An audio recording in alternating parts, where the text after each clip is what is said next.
Міне мына жерде ішек қарынды осылай айналдырып жатырмыз. Үндемеңдер. Мінекей осылай. Иә. Мынандай бездерін аламыз. Ішектер тазалап болғаннан кейін айналдыру керек ағашпен. Мінекей ауылдың тіршілігі осы. Мына шыбындар қоймай жатыр, қазір жақсылап тұрып жуамыз. Міне осылай айналдырамыз, мінекей.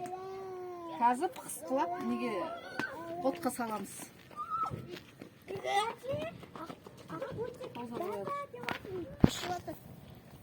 Мінекей мынандай осылай ағаш салып айналдырамыз.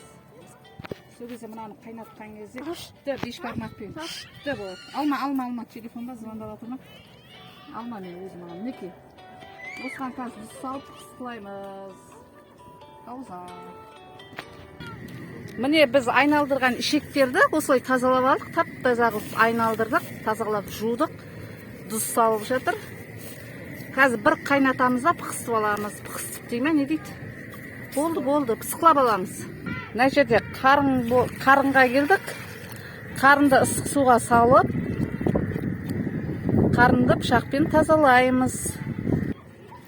Міне мынау 40 қабаты. 40 қабат емес па? Бұл несі?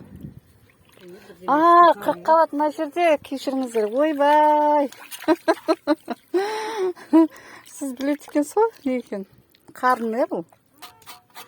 Мінекей осылай бір жағынан ұстап тұрамыз да, пышақпен тазалаймыз осылай. Сол кезде мына аппақ қарын болады, тап-таза болады. Міне осылай күшті қарындарымыз тазалап, қысылап бәрін етпектеріміз салып қайтамыз. Подписация етіп қойыңыздар. Әрі қарай ертең тағы да жақсы нелерден салып отырамыз.